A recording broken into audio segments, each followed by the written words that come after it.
Okay, so this is May 4th, and I just discovered that in my videos is gone,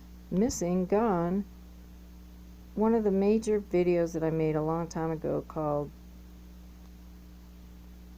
Attack from the Moon. It was about the moon.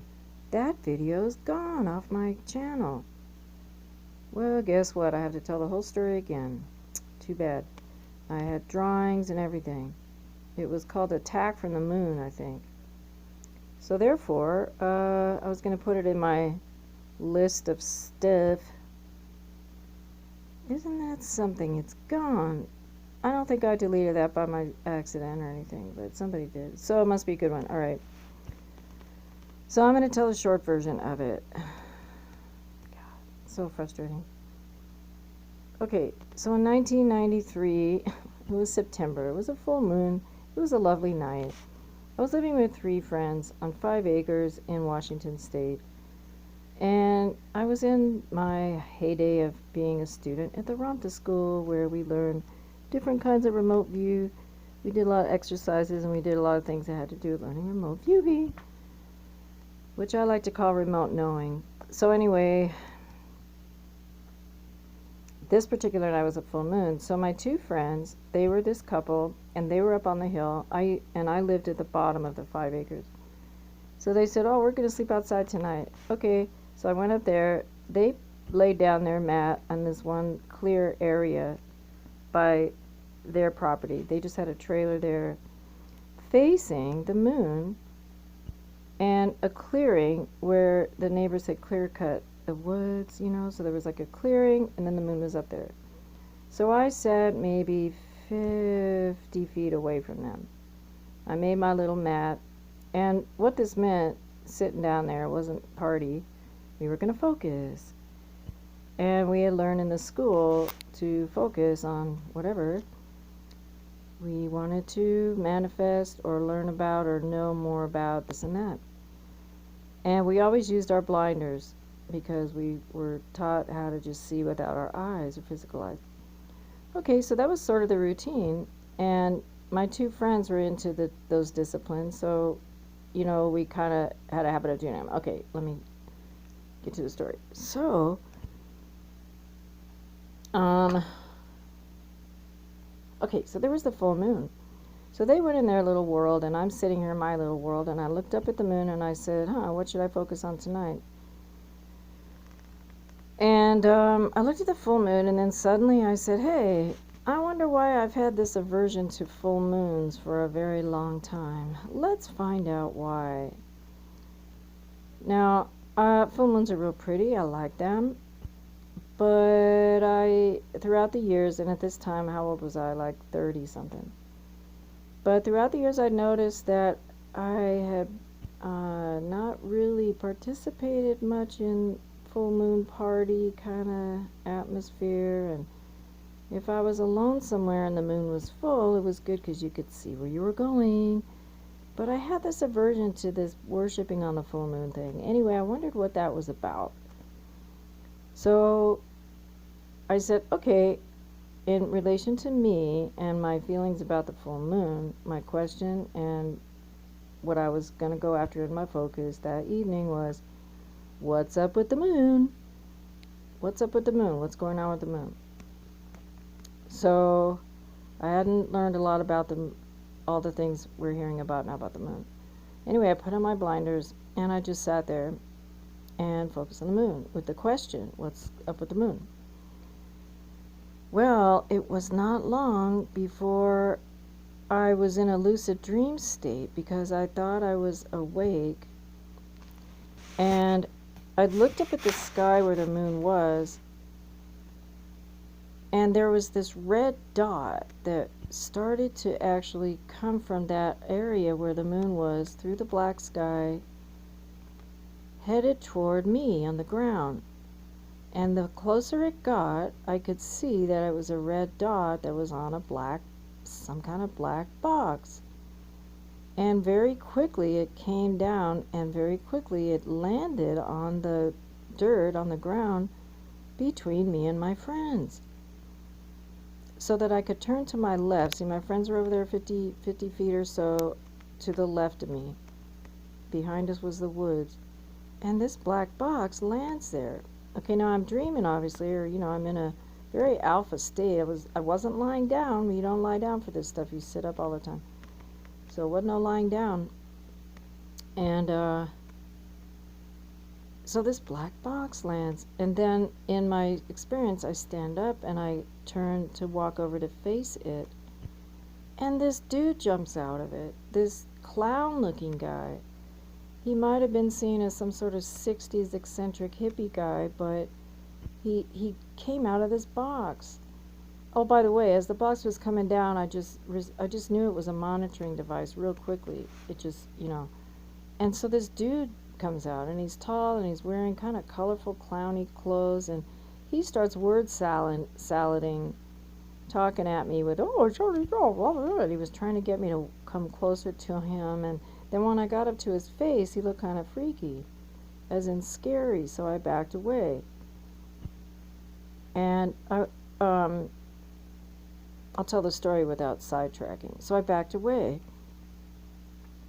And I went back down to sit on my spot. Well, the minute I went down to sit there, from the moon came this laser fast thing. And it hit my chest, just like, I don't know what a laser gun is like, but this laser beam just fucking hit my chest so hard that it made me jump, and I was just shaken. Now, I have to describe this because it happened really fast. When it hit my chest, I came around. I woke up. The blinders were still on, and I was still feeling this impact on my chest from this lasery thing. I swear to God. But yet, I took off my blinders. There was the moon. My friends were sitting over there quiet. Everything was quiet. And when that sucker hit me, I thought I was fucking, it was like I thought I was dead. Or, I thought it hit me. But when I lifted up the blinders, there was nothing there. It was peaceful.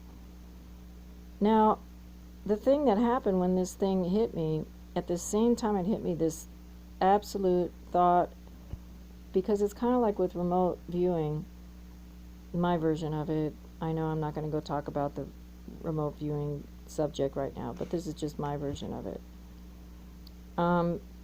When you inquire about something, you get all kind of information in a certain kind of way.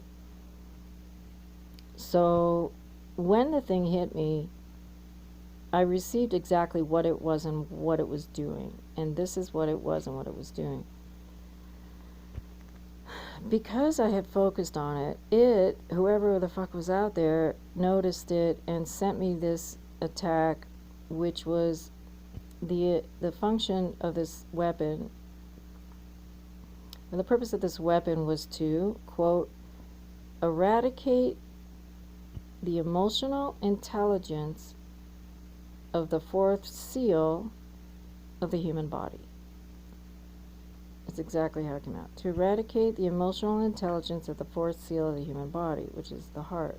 I call them seals because in the Ranta school it's not chakra, it's seal, so I say seal.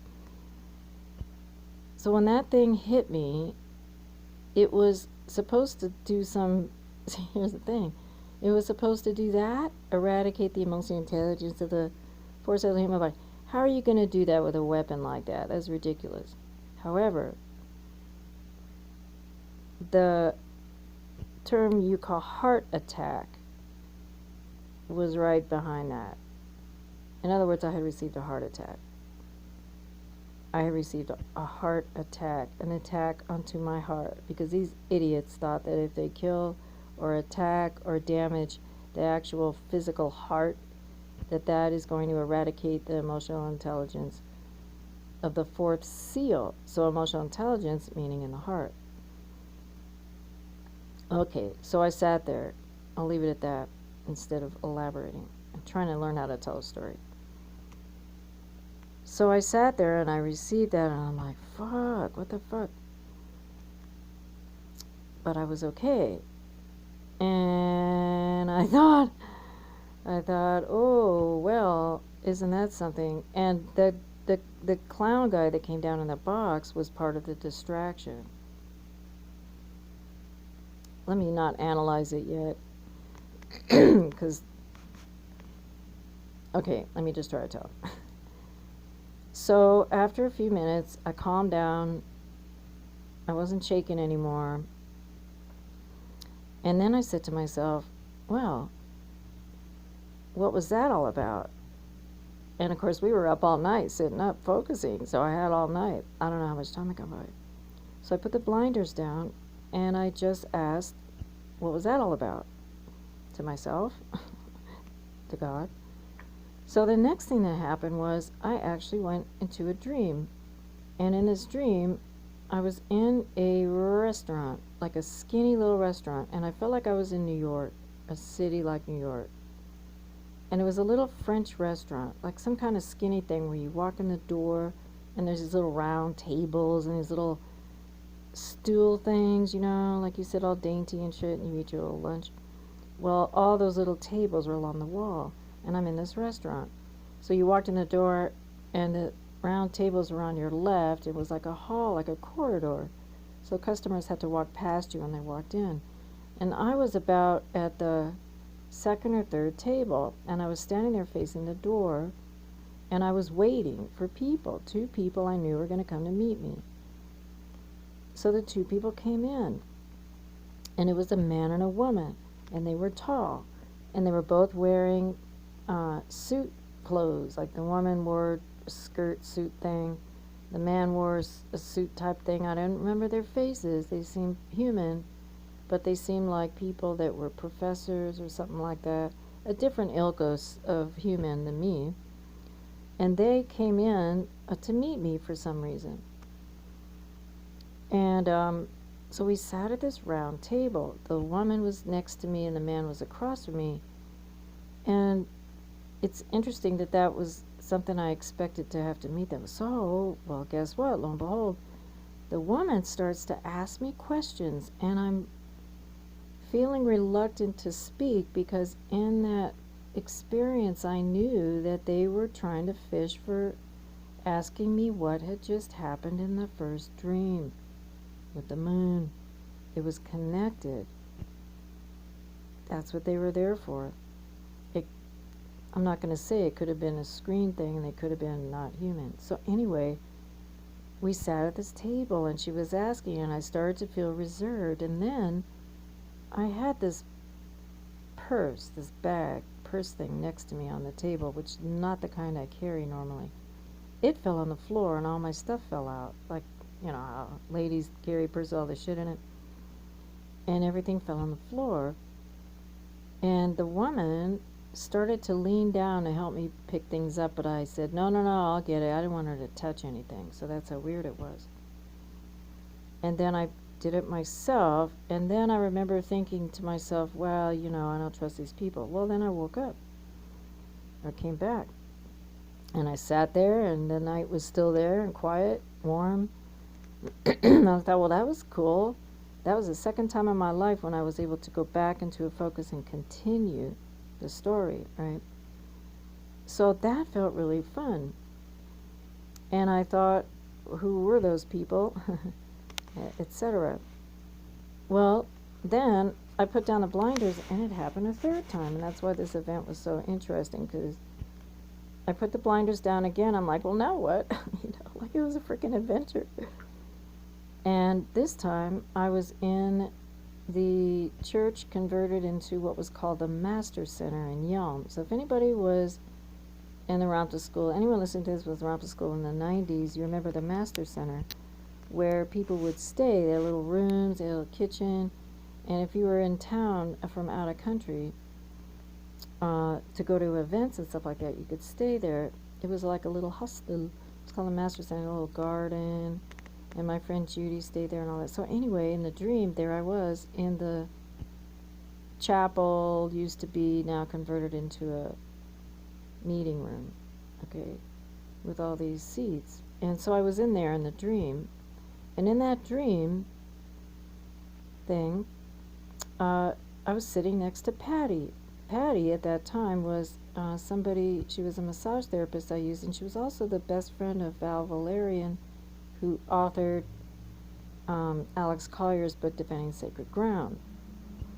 So Val lived in town, and we crossed paths all the time. And Val used to give lectures about this and that and the other in the Master Center in that room. So I never really sat with Val Valerian and talked to him or anything, but you know, he was around in the town and everything. And Patty was his partner, and she was a massage therapist and everything. So in this dream, I'm sitting next to Patty, and there was a stage there, and people were getting ready to do a dance, like Ramtha people. And they were making their masks and their costume and everything, whatever they wanted to be or do. It's like a celebratory dance. Someone was, you know what I mean. So that's just for how we do that there. So I says to Patty, Patty, guess what just happened? And I tell her the dreams because I knew she would believe me. I told her what happened in the first one. Oh, they attacked me with this thing. Second one, oh, I remember. And I was so happy. I was sitting next to her and telling her, because I felt like I had that my human body was stronger than their weapons. Right? That's how it felt. And we don't want to say, okay, sorry, sidetracking again. So in the dream, I'm telling her that, and I walked a little ways, and there were people getting ready to dance, and I thought I was going to get ready to dance too. So that was the gist of it. It was a very celebratory third dream to have it take place in the school, in that atmosphere. Okay. So the next morning, we woke up, and my friends were there, and they said, how was your night? And I told them everything, and they're like looking at me, gawking away, because I said, what happened to you guys? They didn't have anything to report on their end, and I'm telling them all this stuff. They're looking at me like, what the fuck? And I'm like, I don't know, I didn't do it, I didn't try it, it just happened. So after that, I also wrote a long letter to Val himself, because I just thought it was interesting, and I wanted to sort of document that it had happened. And now I'll go back to the fact that when that Clowney guy came out, he reminded me, because, let's see, I think it was 92. Oh, wait a minute. Whoops. 91, 92 it was. Well, I don't remember the year that Whitley Strieber's movie came out, Communion, but it was around that time. And I think I didn't see it. Although I had read the book, I didn't see the movie till after this event, because when I went and I saw the movie, I just fell off. Dude, when I saw that clown guy in Whitley's movie, boom, that was it. Same guy, same character. So that was really crazy. So anyways, that happened. So that was the attack from the moon.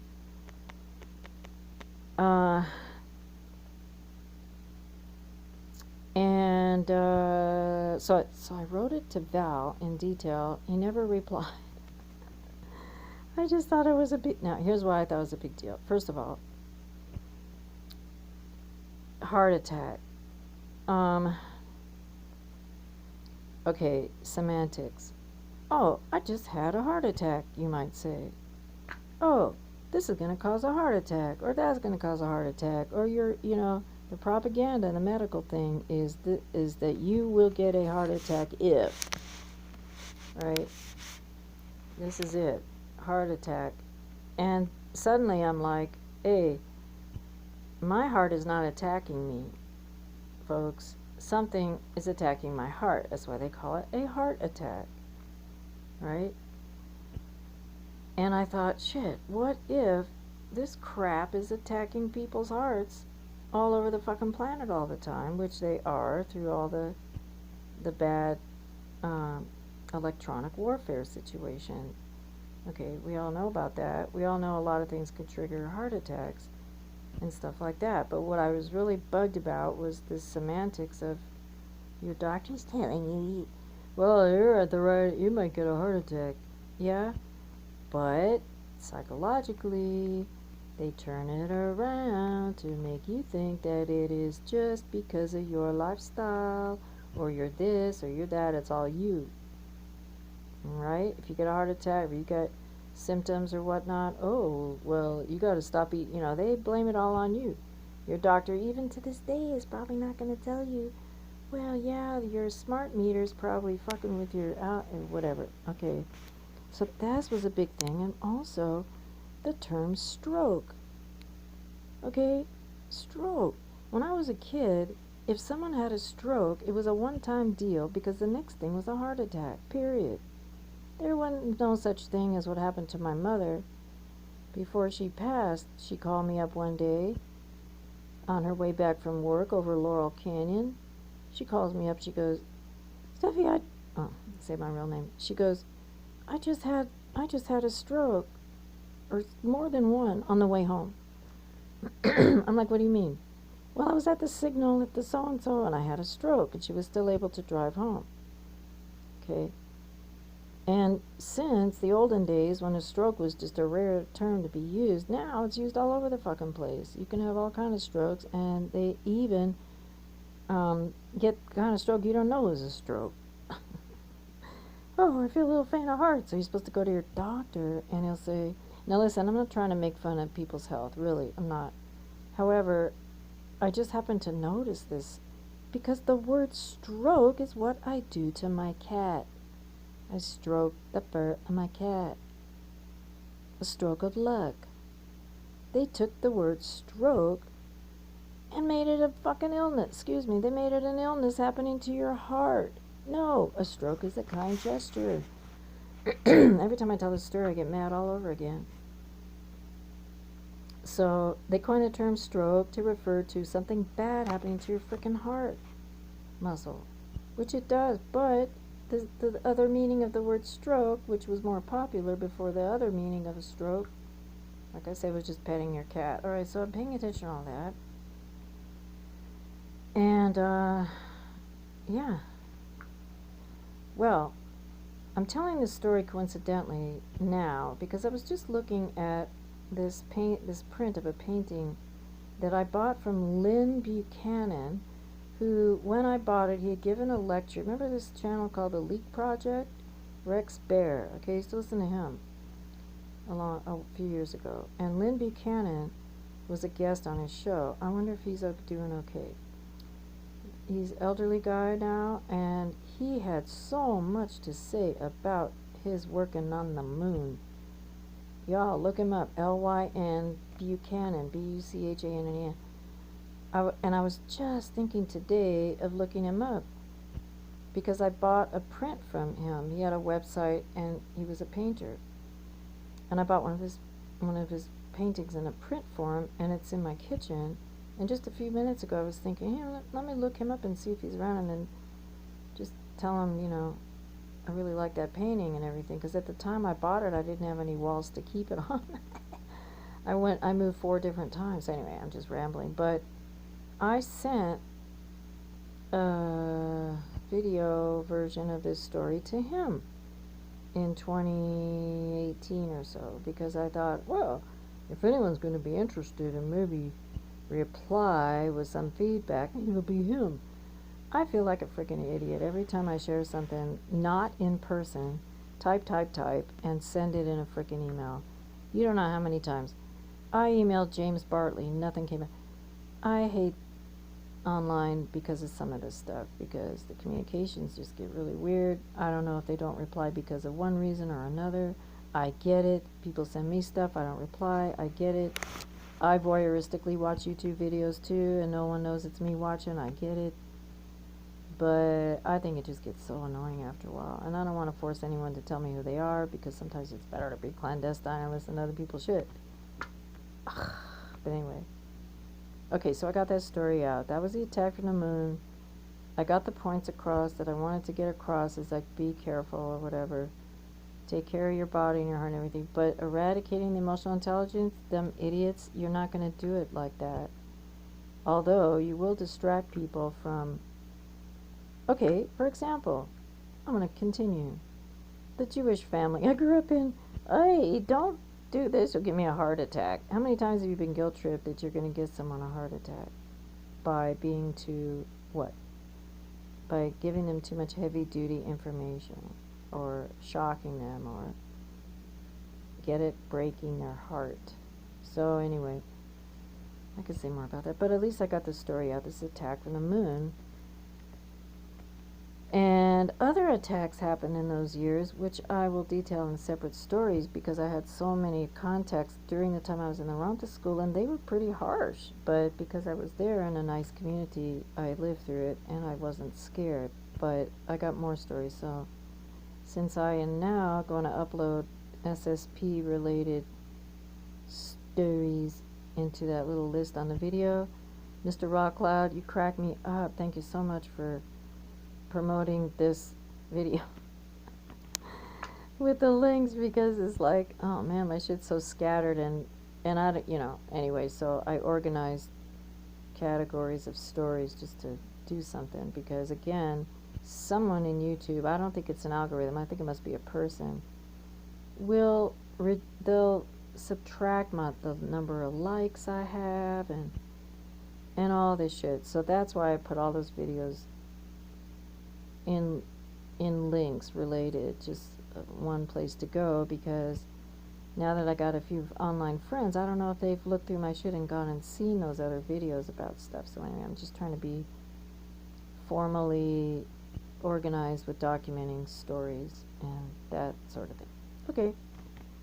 Oh dang, 26 minutes. Alright, I hope that was good. Thank you, bye.